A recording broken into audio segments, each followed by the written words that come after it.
C5 app download ചെയ്യൂ. കാണൂ മുഴുവൻ എപ്പിസോഡുകളും സൗജന്യമായി. അല്ല, അറിയാത്തതുകൊണ്ട് ചോദിക്കുക, അവിടെ തീറ്റയും കുടിയൊന്നും ഇല്ലായിരുന്നോ? വിശപ്പ് മൂത്ത ആഹാരം കണ്ടാലേ നമ്മൾ അങ്ങനെയാ. പിന്നെ ആള് നോക്കൂല, ചുറ്റുവട്ടോ നോക്കൂല. വെറുതെ ഇരുന്ന് തിന്നുന്നതും ജോലിയൊക്കെ ചെയ്തിട്ട് ആഹാരം കഴിക്കുന്നതും തമ്മിലേ ഒരുപാട് വ്യത്യാസമുണ്ട്. അത് അനുഭവിച്ചറിഞ്ഞാലേ മനസ്സിലാവും. ജോലിയോ?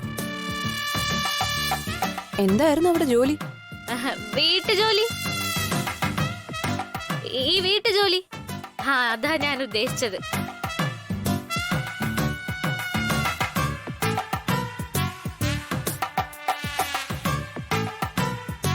വിശന്നിട്ട് കണ്ണു കാണാൻ വയ്യ. ഗുഡ് മോർണിംഗ് ഏടത്തി. ആയിക്കോട്ടെ ആയിക്കോട്ടെ. യമുന,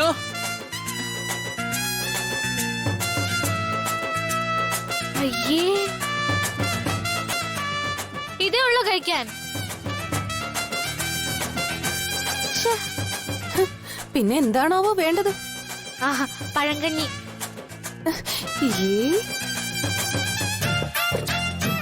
പഴങ്കഞ്ഞിയോ? പഴങ്കഞ്ഞി. എന്താ അങ്ങനെ ഒരു വാക്ക് ഇതുവരെ കേട്ടിട്ടില്ലേ? കണ്ടിട്ടുമില്ലേ? ഞാൻ കണ്ടിട്ടുമില്ല, കേട്ടിട്ടുമില്ല. എന്റെ ആയിരവല്ലി തമ്പുരാനെ, അപ്പൊ നിങ്ങളൊക്കെ എന്നും ഈ ഉണക്ക ഇഡലിയാണോ തിന്നുന്നത്? പഴങ്കഞ്ഞിയുടെ 7 അയലത്ത് വരുമോ ഇത് വല്ലതും?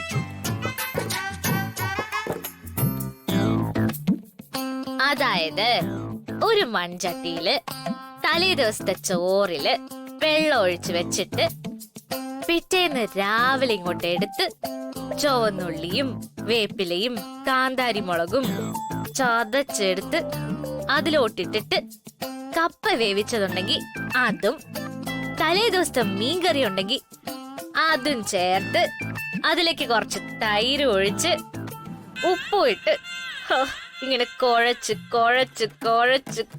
മതി മതി കുഴച്ചത്. അയ്യോ, സത്യം പറയാലോ ഏട്ടത്തി, ഏട്ടത്തി ഇപ്പൊ പറഞ്ഞപ്പോ തന്നെ എനിക്ക് കൊതിയായിട്ട് വയ്യ.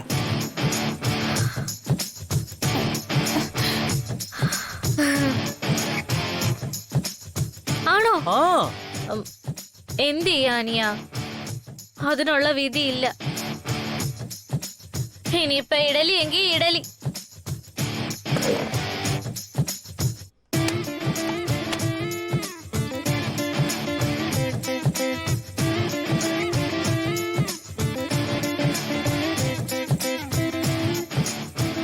ഇതെന്തുവാ? ശ്രീലക്ഷ്മി കഴിക്കാൻ പോവാണോ?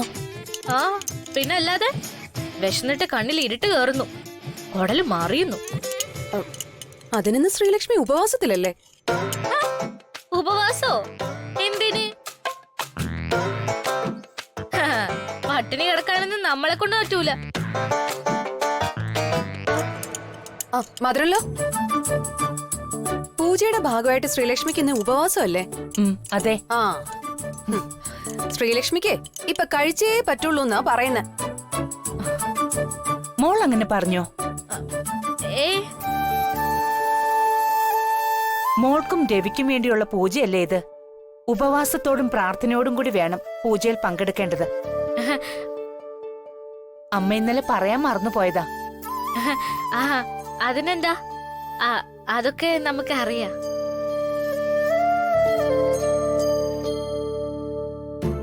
നമ്മളത് പെട്ടെന്ന് ഓർത്തില്ല. മോള് വേഗം റെഡിയായി വാ.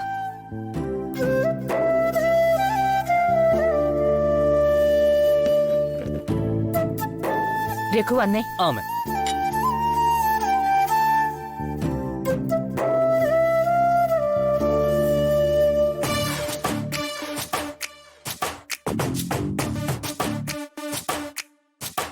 പഴങ്കഞ്ഞി നേരത്തെ ശ്രീലക്ഷ്മി കുഴച്ചു വെച്ച പഴങ്കഞ്ഞി ഇനി എന്ത് ചെയ്യും? ഇനിയിപ്പോ രഘുവിന് കൊടുക്കാം. ഏട്ടത്തെയും കൊള്ളാം, അനിയനും കൊള്ളാം.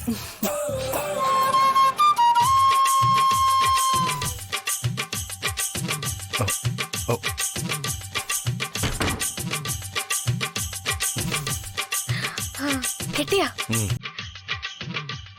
നമുക്കറിയായിരുന്നു ആശാൻ വിചാരിച്ചാ നടക്കുന്നു.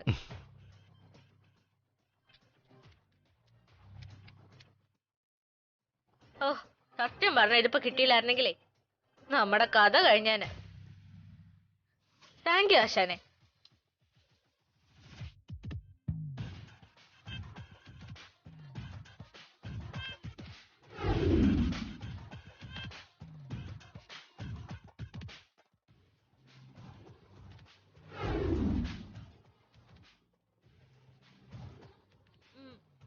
അല്ല ആശാനെ, ഈ പട്ടിണി പോലത്തെ അന്ധവിശ്വാസങ്ങൾ വേറെ എന്തൊക്കെയുണ്ട്? അന്ധവിശ്വാസമല്ല, വിശ്വാസമാണ്. ആ ആ ആയിക്കോട്ടെ ആയിക്കോട്ടെ. ഈ നരബലിയൊന്നും ഇല്ലല്ലോ അല്ലേ? നിങ്ങളുടെ ശ്രീലക്ഷ്മി എങ്ങനെയായിരുന്നു? തീർത്ത ഉപവാസം ഇരിക്കോ അതോ ഇതുപോലെ ആശാൻ ഒളിച്ച് ആഹാരം കൊണ്ടേ കൊടുക്കുമായിരുന്നോ? വിശ്വാസം എന്ന 3 അക്ഷരമാണ് ശ്രീലക്ഷ്മിയുടെ ജീവിതം തന്നെ. ഞാനും ഞങ്ങളുടെ പ്രേമവും ഈശ്വരനും അവൾക്ക് ഒരുപോലെയായിരുന്നു. ഇത് 3ലും ശ്രീലക്ഷ്മി അടിയുറച്ച് വിശ്വസിച്ചിരുന്നു. ആശാൻ വേണമെങ്കിൽ ഒരെണ്ണെടുത്ത് കഴിച്ചോ, നമ്മൾ ആരോട് പറയാനൊന്നും പോകുന്നില്ല. വിശ്വാസം എനിക്കും ശ്രീലക്ഷ്മിക്കും ഒരുപോലെ. അവൾ വിശ്വസിക്കുന്നതിലൊക്കെ ഞാനും വിശ്വസിക്കുന്നു. ആ അതൊക്കെ ആശാന്റെ ഇഷ്ടം. ഓരോരോ വട്ടുകള്. നമ്മൾ പറയാനുള്ളതൊക്കെ പറഞ്ഞു, അത്രേ ഉള്ളൂ.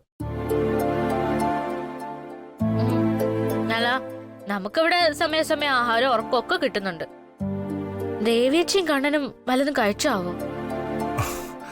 അതിൽ താൻ ടെൻഷൻ ആവണ്ട. അവിടെ ഒരു കുറവ് അവർക്കുണ്ടാവില്ല. അതൊക്കെ നമുക്കറിയാം. എങ്കിലും ഒരു സമാധാനത്തിന് ഒന്ന് വിളിച്ചത് ആശാനെ.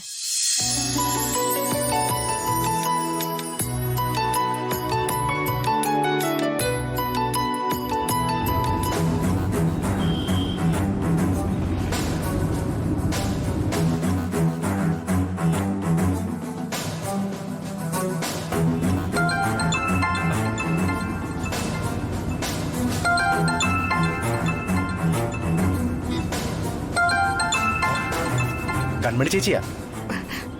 എടുക്ക്, എന്നിട്ട് നമ്മൾ അങ്ങോട്ട് വരുന്ന വിവരം പറയും. ഏയ്, നമ്മൾ ഇപ്പൊ അവിടെ എത്തില്ലേ? നിങ്ങൾ അവിടെ ചെല്ലുന്നതേ അവർക്കൊരു സർപ്രൈസ് ആയിരിക്കും. അത് കളയണ്ട.